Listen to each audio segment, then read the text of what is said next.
जय हिंद साथियों, एक बार फिर से मैं हृदय मिश्रा अपने ऑनलाइन चैनल हृदय मिश्रा में आपका स्वागत करता हूं। आज हम इतिहास का एक महत्वपूर्ण चैप्टर आपके साथ डिस्कस करेंगे पूरे लेंथ में। आज का वीडियो ट्रिकी वीडियो नहीं है बल्कि एक डिस्क्रिप्टिव वीडियो है और बहुत ही जानदार और कह लीजिए प्राचीन इतिहास के हिसाब से बहुत ही महत्वपूर्ण वीडियो। तो नाम तो आप समझ ही गए होंगे किस वीडियो की हम बात कर रहे हैं। टॉपिक आज का हमारा क्या है? तो आज का हमारा टॉपिक है बौद्ध धर्म। चलिए बने रहिए, आपको आज बौद्ध धर्म में A to Z सारी बातें बताते हैं और यहाँ से कोई भी प्रश्न अगर कभी भी पूछा गया तो आपसे मिस नहीं होगा।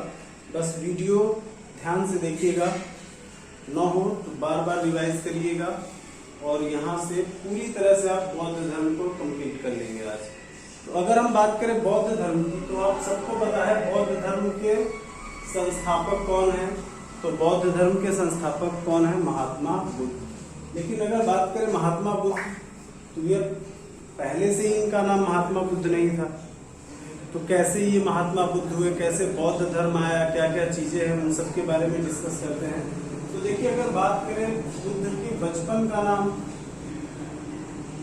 तो सबसे पहले बात करते हैं जन्म। इनका जन्म हुआ था 563 ईस्वी पूर्व। 563 ईस्वी पूर्व में जन्म हुआ किसका? महात्मा बुद्ध का। कहां पर हुआ? लुम्बिनी। कहां पे हुआ? लुम्बिनी। लुम्बिनी में जन्म होता है महात्मा बुद्ध का 563 ईस्वी पूर्व में। अगर हम बात करें इनके बचपन का नाम तो इनके बचपन का नाम था सिद्धार्थ। इनके बचपन का नाम था सिद्धार्थ और इनके पिता शाक्य गण के थे। पिता का नाम था शुद्धोधन। इनके पिता का नाम था शुद्धोधन जो कि शाक्य गण के मुखिया थे। यहाँ पे बात ध्यान से समझिएगा, कभी कोई डायरेक्ट इनके पिता से प्रश्न पूछ लेता है कि महात्मा बुद्ध के पिता किस वंश से थे। तो भैया महात्मा बुद्ध के जो पिता थे शुद्धोधन, वो किस वंश से थे? शाक्य वंश के थे। आगे बात करें अगर इनके माता की, इनकी माता का नाम था महामाया। माता का नाम था महामाया और ये महामाया दूसरे वंश की थी। महामाया थी कोली वंश की। तो सबसे पहले तो देखिए 2 पॉइंट, यहीं से 2 प्रश्न आपके अक्सर पूछ लिए जाते हैं। महात्मा बुद्ध के पिता किस वंश के थे? महात्मा बुद्ध के पिता किस वंश के थे? शाक्य वंश के। और अगर बात करें इनकी माता किस वंश की थी? महामाया। तो महामाया किस वंश की थी? कोली वंश की। आगे की बात करें अगर बढ़े तो देखिए इनका विवाह 16 वर्ष की उम्र में होता है। विवाह इनका होता है 16 वर्ष की उम्र में। शाक्य गण की ही एक लड़की थी जिसका नाम था यशोधरा। यशोधरा से इनका विवाह होता है। देखिए यहाँ पे मैंने 16 लिख दिया है, मतलब आप समझ जाइएगा इनका विवाह किस उम्र में होता है। तो 16 वर्ष की उम्र में इनका विवाह होता है किसके साथ? यशोधरा के साथ। आगे चल के इन्हें एक पुत्र रत्न की भी प्राप्ति होती है और इनके पुत्र का नाम था राहुल। आइए अगर पूछा जाए राहुल का अर्थ क्या होता है? राहुल, तो राहुल का अर्थ होता है एक और बंधन। राहुल का अर्थ क्या होता है? एक और बंधन। तो देखिए जन्म 563 ईस्वी पूर्व में हुआ। कहां पर? लुम्बिनी में। इनके बचपन का नाम क्या था? सिद्धार्थ। इनके पिता का नाम क्या था? शुद्धोधन। शुद्धोधन किस वंश के थे? शाक्य वंश के। माता का नाम क्या है? महामाया। महामाया किस वंश की है? कोली वंश की। इनका विवाह 16 वर्ष की उम्र में हुआ यशोधरा के साथ। इनका एक पुत्र भी होता है जिसका नाम था राहुल। और अगर हम बात करें राहुल का शाब्दिक अर्थ क्या है तो राहुल का शाब्दिक अर्थ है एक और बंधन। आगे बात करें एक इनका चचेरा भाई बहुत ही कुचक्री बुद्धि का जिसका नाम आपने सुना होगा, चचेरा भाई। तो इनका एक चचेरा भाई भी था। इस चचेरा भाई का नाम था देवदत्त। चचेरा भाई का नाम क्या था? देवदत्त। इनका सारथी जो इनका घोड़ा चलाता था, सारथी, इनके सारथी यानी जो इनका रथ चलाता था उसका नाम था चन्ना। सारथी का नाम क्या था? चन्ना। और अगर हम आगे की बात करें तो प्रारंभिक गुरु, जब महात्मा बुद्ध के प्रारंभिक गुरु कौन थे? इनके प्रारंभिक गुरु का नाम भी ध्यान रखिएगा, बहुत महत्वपूर्ण है। तो इनके प्रारंभिक गुरु हैं अलार कलाम। इनके प्रारंभिक गुरु कौन है? अलार कलाम। अलार कलाम इनके प्रारंभिक गुरु हैं। तो महात्मा बुद्ध का शुरुआती जीवन परिचय की अगर हम बात करें तो जन्म 563 ईस्वी पूर्व में हुआ। कहां पर? लुम्बिनी में। बचपन का इनके क्या नाम है? सिद्धार्थ। पिता का नाम शुद्धोधन, माता का नाम महामाया। विवाह होता है यशोधरा से। पुत्र कौन है? राहुल। चचेरा भाई देवदत्त। सारथी कौन है? चन्ना। प्रारंभिक गुरु सॉरी यहाँ पे प्रारंभिक हो गया है। प्रारंभिक गुरु की बात करें तो इनके प्रारंभिक गुरु हैं अलार कलाम। महात्मा बुद्ध ऑलरेडी आप कह सकते हैं एक राज परिवार में थे। इनके पिताजी शाक्य गण के मुखिया थे। अगर हम बात करें कि इन्हें किसी चीज की कमी थी तो इनके परिवार में किसी चीज की कोई कमी नहीं थी। परिवार समृद्ध था, सब खुशहाल जीवन था। लेकिन महात्मा बुद्ध की बात करें तो अक्सर इन्हें 3 चीजें दिखाई देती थी। महात्मा बुद्ध को अक्सर 3 चीजें दिखाई देती थी। एक बूढ़ा व्यक्ति, एक बीमार व्यक्ति और शव यात्रा जिसमें लोग रोते बिलखते नजर आते थे। और ये चीजें बार बार इन्हें बहुत परेशान करती थी।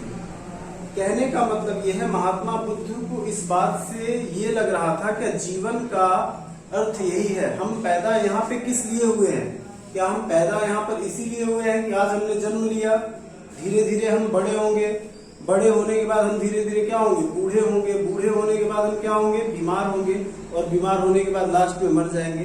तो क्या इंसान का जन्म इसीलिए होता है कि हम पैदा होंगे, फिर बड़े होंगे, बूढ़े होंगे, बीमार होंगे और अंत में क्या होंगे? मर जाएंगे। इस बात से ये बहुत परेशान थे। इनको हमेशा से ये लगता था कि अगर हमारा जन्म हुआ है तो हम किसी विशिष्ट उद्देश्य से इस पृथ्वी पर आए हैं।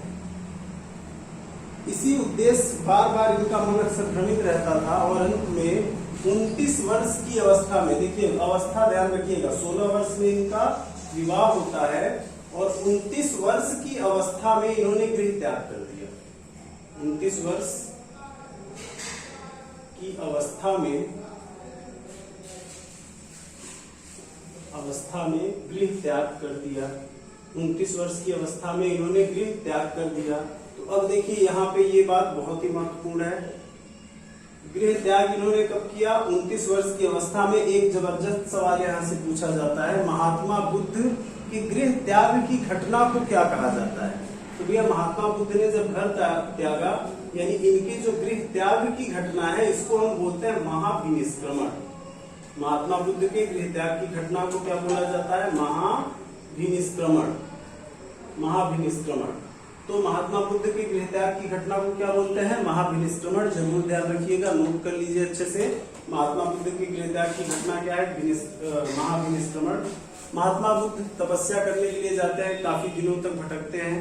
पहले शुरू में ये एक ब्राह्मण के साथ तपस्या करते हैं, लेकिन बीच में इनकी तपस्या भंग हो जाती है। भंग होने के बाद ये जाते हैं बिहार के गया जिले में। अब यहाँ से बातों को और अच्छी तरह से समझिएगा। कहाँ पे जाते हैं? गया में जाते हैं। और गया में कह सकते हैं एक नदी है जिसका नाम है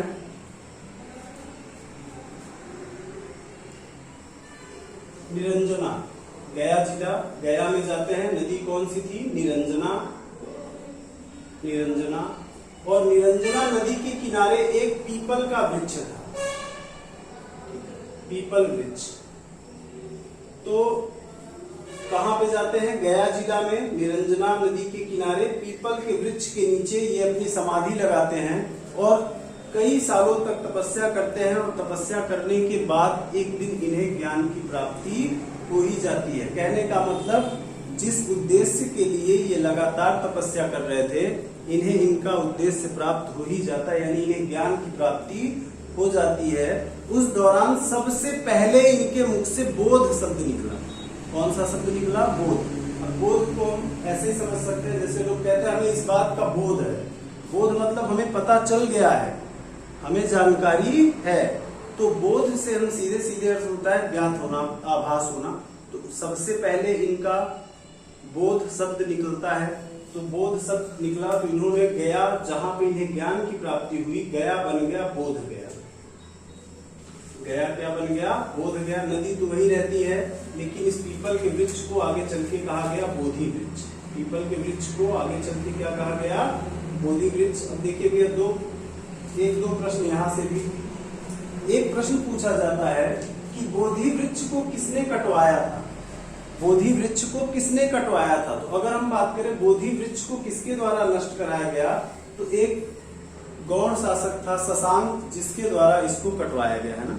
तो अगर हम बात करें बोधि वृक्ष को किसके द्वारा कटवाया गया, तो बोधि वृक्ष को किसके द्वारा कटवाया गया, शशांक, जो कि एक कट्टर शैव शासक था, यानी गौड़ शासक था शशांक, इसी ने बोधि वृक्ष को कटवा दिया था। यहाँ पे इनको ज्ञान प्राप्ति होती है। देखिए गया जिला क्या बन गया, बोध गया। पीपल का जो वृक्ष था वो क्या बन जाता है, बोधि वृक्ष। आगे चल के इनके बचपन का नाम क्या था, सिद्धार्थ, लेकिन इन्होंने अपना नाम रख लिया बुद्ध। क्या रख लिया, बुद्ध। इन्होंने अपना नाम क्या रखा, बुद्ध। अब बात करें इनका जब जन्म होता है, जन्म के 7वें दिन महामाया की मौत हो जाती है, मृत्यु हो जाती है।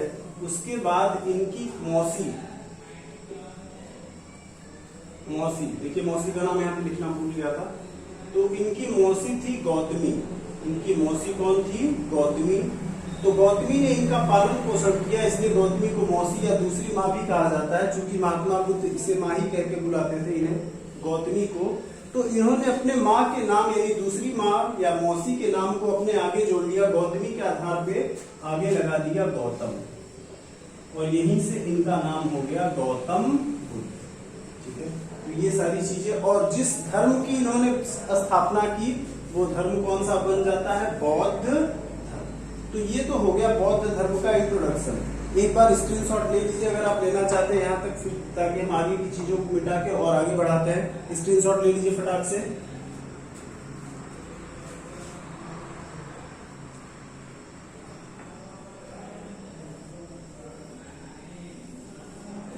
मेरे ख्याल से ले लिया होगा स्क्रीनशॉट। अब आगे की बात करें, ज्ञान की प्राप्ति वगैरह हो गई। अब इधर से मैं मिटा रहा हूं, क्योंकि आप मेरे ख्याल से स्क्रीनशॉट ले ही चुके होंगे, तो आगे की बातें मैं यहां से मिटाता हूं। आगे की बात करें तो ज्ञान की प्राप्ति हो गई, धर्म की स्थापना कर ली, फिर उसके बाद आता है इन्होंने अपना पहला उपदेश कहां पर दिया। तो महात्मा बुद्ध ने अपना पहला उपदेश दिया सारनाथ में। महात्मा बुद्ध ने अपना पहला उपदेश कहां पे दिया, सारनाथ में। और इनके पहले उपदेश की घटना को क्या कहा जाता है, यहां से भी प्रश्न पूछा जाता है कि महात्मा बुद्ध के प्रथम उपदेश की घटना को क्या कहा जाता है। तो भैया जब इन्होंने पहला उपदेश दिया तो इसको बौद्ध धर्म में कहा जाता है धर्म चक्र प्रवर्तन। क्या कहा जाता है, धर्म चक्र प्रवर्तन। तो इनका जो पहला उपदेश है इसे कहा जाता है धर्म चक्र प्रवर्तन। अगर हम आगे की बात करें तो अब आगे चलते हैं। पूछा जाता है महात्मा बुद्ध ने अपना सबसे अधिक उपदेश कहां पे दिया। तो महात्मा बुद्ध ने भी सबसे अधिक उपदेश दिया, सर्वाधिक उपदेश, सर्वाधिक उपदेश, सर्वाधिक उपदेश कहां पे दिया, श्रावस्ती में। सर्वाधिक उपदेश कहां पे दिया, श्रावस्ती में। और बात करें अंत में इनकी मृत्यु कहां पर होती है, तो देखिए इनकी मृत्यु या इन्होंने अंतिम अपना समय कहां पर बिताया, तो 563 ईस्वी में इनका जन्म होता है। इनकी मृत्यु होती है 483 ईस्वी पूर्व में कुशीनगर में। इनकी मौत कहां पे होती है, कुशीनगर में। और इनकी मौत के बाद देखिए जो भी धर्म थे सबका बंटवारा हुआ, सब लगभग, कोई ऐसा नहीं है, हिंदू धर्म, मुस्लिम धर्म, बौद्ध धर्म, जैन धर्म, लगभग सभी धर्म का बंटवारा होता है, सब छोटे छोटे भागों में बंटते हैं। वैसे ही बौद्ध धर्म, जब महात्मा बुद्ध की मृत्यु हो जाती है तो बौद्ध धर्म भी दो भागों में बंट जाता है। एक है आपका बौद्धयान, नहीं, महायान।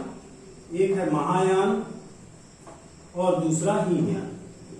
तो प्रश्न पूछा जाता है महात्मा बुद्ध की मृत्यु के बाद बौद्ध धर्म कितने भागों में बंट गया। बौद्ध धर्म दो भागों में बंट गया, महायान और हीनयान। अब बात करें महायान और हीनयान क्या है, या महायान हीनयान में डिफरेंस क्या है। तो देखिए महायान के जो व्यक्ति हैं ये बौद्ध धर्म को या महात्मा बुद्ध को सबसे महान मानते थे, मतलब ये महात्मा बुद्ध को भगवान मानकर उनकी पूजा करते थे।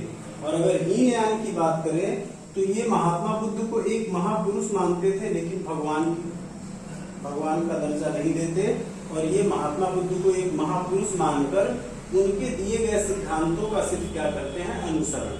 तो इन्होंने ज्यादा महान समझा, भगवान का दर्जा दिया, लेकिन ये सिर्फ एक महापुरुष का दर्जा देते हैं, कौन, हीनयान वाले। बात करें आगे में और भी प्रश्न कहाँ से पूछे जाते हैं, तो ये तो हो गया देखिए फैक्ट, जो कि बौद्ध धर्म के बेसिक फैक्ट थे। अब अगर हम आगे बात करें तो इनके मौत के बाद सबसे महत्वपूर्ण चार, हाँ एक बात और, महात्मा बुद्ध का प्रिय शिष्य कौन था? महात्मा बुद्ध का प्रिय शिष्य, तो भी आप बात को ध्यान रखिएगा, इनकी मौसी कौन थी? गौतमी। और अगर हम बात करें इनका प्रिय शिष्य, इनका प्रिय शिष्य था आनंद। महात्मा बुद्ध का प्रिय शिष्य कौन था? आनंद। एक पॉइंट आनंद से भी ध्यान रखिएगा, प्रश्न पूछा जाता है महात्मा बुद्ध के जीते जी, महात्मा बुद्ध के जीते जी कौन बौद्ध धर्म का प्रमुख होना चाहता था? तो महात्मा बुद्ध के जीते जी बौद्ध धर्म का प्रमुख होना चाहता था ये आनंद। कौन है? आनंद। अब आगे चलते हैं और बात करते हैं बौद्ध संगीतियों के बाद। इनके मरने के बाद 4 बौद्ध सम्मेलन होते हैं। अक्सर प्रश्न पूछ लेता है कि कौन सा सम्मेलन कहाँ पर हुआ। कहने के लिए 4 संगीतियां हैं, लेकिन यहाँ से 16 प्रश्न पूछे जाते हैं। 4 चौका 16 प्रश्न यहाँ से पुटअप किए जाते हैं। तो चलिए एक बार अच्छे से क्लियर कर लेते हैं हम संगीतियों के बारे में। एक बार फिर से आप इसको ध्यान से देख लीजिए, स्क्रीनशॉट लेना है ले लीजिए, उसके बाद हम आते हैं संगीतियों की तरफ।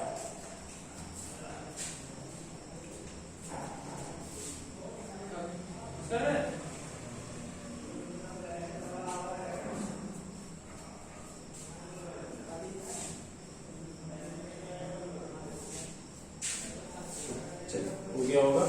अब आइए देख लेते हैं बौद्ध संगीतियों। वैसे बौद्ध संगीतियों में बहुत सारे लोग उलझे रहते हैं, कैसे याद करें, कहाँ कहाँ पे हुआ, कौन कौन से अध्यक्ष है। बहुत आसान है बौद्ध संगीतियों को याद करना। चलिए देखते हैं कैसे आप बड़े आसानी से चारों बौद्ध संगीतियों और इनसे पूछने वाले सारे फैक्ट्स को आप क्लियर कर सकते हैं। तो देखिए भैया, बात करें बौद्ध संगीतियां, कितनी बौद्ध संगीतियां हुई? 4 बौद्ध संगीतियां होती है। कितनी बौद्ध संगीतियां होती है? 4। पहले हम सीरियल से लिखते हैं, पहली, दूसरी, तीसरी, चौथी। पहली, दूसरी, तीसरी, चौथी, 4 बौद्ध संगीतियां होती हैं। क्रम हो गया, सबसे पहले क्या हो गया? क्रम, पहली, दूसरी, तीसरी और चौथी बौद्ध संगीति। अब अगर हम आगे की बात करें, समय, किस किस समय में कौन कौन सी बौद्ध संगीतियां होती हैं, तो देखिए समय की बात करें तो एक तो उसी समय होता है जब महात्मा बुद्ध की मौत होती है, यानी 483 ईस्वी पूर्व। दूसरा 383 ईस्वी पूर्व। तीसरा 251 ईस्वी पूर्व या 253 ईस्वी पूर्व। 251 ईस्वी पूर्व। हालांकि तीसरी बौद्ध संगीति को लेकर कई लोग कई कंफ्यूज हो जाता है। कुछ लोग कहते हैं 215 ईस्वी पूर्व होगा, कुछ कहते हैं 251 ईस्वी पूर्व होगा, कुछ 253, कुछ 255। तो भैया ध्यान रखिएगा, 251, 253, 255 तीन में से कोई भी एक ही ऑप्शन रहता है। बहुत ज्यादा भटकाव मत रखिए, हमेशा एनसीईआरटी पैटर्न को फॉलो किया करिए। और जब एनसीईआरटी की बात करेंगे तो वहां पे आपको यही डेट मिलेगा। जनरली सबसे ज्यादा क्या मिलता है? 251 ईस्वी पूर्व। अब अगर हम आगे की बात करें चौथी, तो चौथी का समय निर्धारित नहीं है, ये है ईसा की पहली शताब्दी। ईसा की पहली सदी, ईसा की पहली सदी। तो देखिए क्रम हो गया 1, 2, 3, 4। समय की बात करें, पहली 483 ईस्वी पूर्व में, दूसरी 383 ईस्वी पूर्व में, तीसरी 251 या 253 ईस्वी पूर्व में, चौथी कब हुई? ईसा की पहली सदी में। अब बात करते हैं स्थान, कहाँ कहाँ पर ये बौद्ध संगीतियां होती हैं। तो देखिए बौद्ध संगीतियां, पहला होता है राजगृह में। पहली बौद्ध संगीति कहाँ पे होती है? राजगृह में। दूसरी बौद्ध संगीति कहाँ पे होती है? वैशाली में। तीसरी बौद्ध संगीति कहाँ होती है? पाटलिपुत्र में। और चौथी बौद्ध संगीति होती है कुंडलवन, कश्मीर में। कुंडलवन, कश्मीर में। कुंडलवन कहाँ पे है? कश्मीर में। कई बार पूछ लिया जाता है कुंडलवन कहाँ पे है, जहाँ चौथी बौद्ध संगीति हुई थी। तो कुंडलवन जहाँ चौथी बौद्ध संगीति हुई थी वह कहाँ है? कश्मीर में। तो क्रम हो गया, समय हो गया, स्थान हो गया। अब बात करें कौन अध्यक्ष था इस समय, किसने किसने कराया, किसने किसने कराया। तो देखिए पहले बात करें, पहली संगीति के अध्यक्ष थे महाकश्यप। पहली संगीति के अध्यक्ष कौन थे? महाकश्यप। दूसरी संगीति के अध्यक्ष थे सबाकामी। दूसरे के अध्यक्ष कौन थे? सबाकामी। तीसरे के थे मोगली पुत्तित्स। तीसरी बौद्ध संगीति के अध्यक्ष कौन थे? मोगली पुत्तित्स। और अगर हम चौथी बौद्ध संगीति की बात करें तो इसके अध्यक्ष थे वसुमित्र, और वसुमित्र के साथ एक लोग और थे जिनका नाम है अश्वघोष। तो यह प्रश्न पूछा गया है वह कौन सी बौद्ध संगीति है जिसमें दो अध्यक्ष थे या दो लोग थे, एक अध्यक्ष एक उपाध्यक्ष। तो जो चौथी बौद्ध संगीति है इसमें दो लोगों का नाम आता है, एक वसुमित्र का और एक अश्वघोष का। रही बात इनको कैसे क्लियर कर सकते हैं, अगर देखिए ये तो बहुत आसान है, 4 बार अगर रटेंगे तुरंत याद हो जाएगा। समय 483, 383, 251 और चौथी कब है, ईसा की पहली शताब्दी में। कब है समय, 483, 383, 251 और ईसा की पहली सदी में। समय क्लियर है, 483, 383, 251 और ईसा की पहली सदी में। अगर हम स्थान की बात करें तो पहला राजगृह में, दूसरा वैशाली में, तीसरा पाटलिपुत्र में, चौथा कुंडलवन कश्मीर में। इसके लिए आप एक छोटा सा ट्रिक ध्यान रख सकते हैं, रावय पाकू। रावय पाकू स्थान की बात करें इतना भी ध्यान रखेंगे, रावय पाकू, रा से राजगृह, वै से वैशाली, पा से पाटलिपुत्र, कु से कुंडलवन कश्मीर।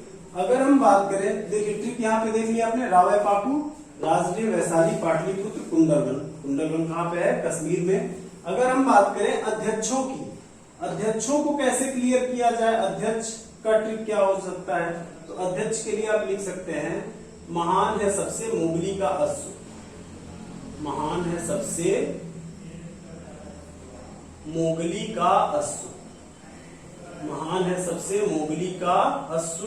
तो भैया महान है सबसे मोगली का अश्व, तो देखिए सबसे पहले महान यानी महाकश्यप, सबसे यानी क्या हो जाएगा सवाकामी, मोगली से क्या हो जाएगा मोगली, पुत्तित्स, और अश्व से हो जाएगा अश्वघोष। अश्वघोष के सहायक एक और कौन थे, वसुमित्र। अब अगर हम बात करें चौथा, एक पॉइंट और यहां से पूछा जाता है, शासक। देखिए ये आपका क्रम है, ये समय है, ये स्थान है, ये अध्यक्षों की बात है, कौन कौन अध्यक्ष थे। उसके बाद ये हो जाएगा शासक। प्रश्न कभी कभी पूछ लेता है शासन किसका था, किसका शासन था। जब पहली बौद्ध संगीति हुई उस समय शासक कौन था, जब दूसरी बौद्ध संगीति हुई उस समय शासक कौन था, जब तीसरी बौद्ध संगीति हुई उस समय शासक कौन था, चौथी बौद्ध संगीति हुई उस समय शासक कौन था। तो चलिए शासकों के बारे में भी हम यहाँ पे क्लियर कर लेते हैं। देखिए शासक की बात करें तो पहली बौद्ध संगीति 483 ईस्वी पूर्व में कहां पर हुई, राजगृह में। कौन अध्यक्ष था इसका, महाकश्यप। और इस समय राजा कौन था, शासक कौन था, तो इस समय शासक या किसने संरक्षण प्रदान किया, तो पहले में है अजातशत्रु। अब अजातशत्रु के बारे में तो आपको पता ही होगा, अजातशत्रु किस वंश का शासक है, किस वंश का शासक है, बिल्कुल अजातशत्रु आपका है हर्यक वंश का। दूसरी बौद्ध संगीति हुई 383 ईस्वी पूर्व में, कहां पर, वैशाली में। कौन था अध्यक्ष इसका, सवाकामी। अगर हम बात करें दूसरी बौद्ध संगीति के दौरान शासक कौन था, तो भैया दूसरी के दौरान था कालाशोक। दूसरी बौद्ध संगीति के दौरान शासक कौन था, कालाशोक। कालाशोक से एक बहुत अच्छा प्रश्न पूछा जाता है परीक्षाओं में, पुराणों में किस शासक को काकवर्ण के नाम से जाना जाता है, तो पुराणों में किस शासक को काकवर्ण के नाम से जाना जाता है, कालाशोक को। तीसरी बौद्ध संगीति की बात करें तो तीसरी बौद्ध संगीति हमारी होती है पाटलिपुत्र में 251 ईस्वी पूर्व में। अध्यक्ष इसका कौन था, मोगली पुत्तित्स। और अगर मोगली पुत्तित्स की बात करें, इस समय शासन किसका था, इस समय शासक था चक्रवर्ती अशोक का, चक्रवर्ती अशोक का। और अगर बात करें चौथी बौद्ध संगीति में अध्यक्ष कौन था, तो भैया चौथी में बौद्ध संगीति कौन था, सॉरी शासन किसका था, कनिष्क का। तो ये हो गया बौद्ध संगीतियों के बारे में। तो यहाँ पे आपका बौद्ध धर्म कंप्लीट हो जाएगा। अब देखिए यहाँ पे ये जो ग्राफ आप देख रहे हैं, मतलब चार्ट देख रहे हैं, हम बड़े आसानी से इसको तैयार कर सकते हैं, थोड़ा सा मेहनत करना है। अब रही बात, अगर आपके पास 20 मिनट का भी समय नहीं है कि आप इस पे दे पाए, फिर तो भैया आप किसी भी तरह से कंपटीशन के लायक नहीं है। थोड़ा सा आपको, जैसे इस समय देख रहे हैं गर्मी कितनी पड़ रही है, लेकिन कुछ पाने के लिए परिश्रम करना पड़ता है। गर्मी, ठंडी, इन चीजों को इग्नोर करिए और आगे बढ़िए, यहाँ पे सीखिए। और हाँ एक चीज, देखिए बार बार YouTube पे या न्यूज पे एक अफवाह लगातार सामने आ रही है कि जो पेट का पेपर होने वाला है वो कैंसिल हो रहा है। ऐसी कोई बात नहीं है। आयोग ने एकदम स्पष्ट कर दिया है कि परीक्षा 24 अगस्त को ही होगी। परीक्षा कब होगी?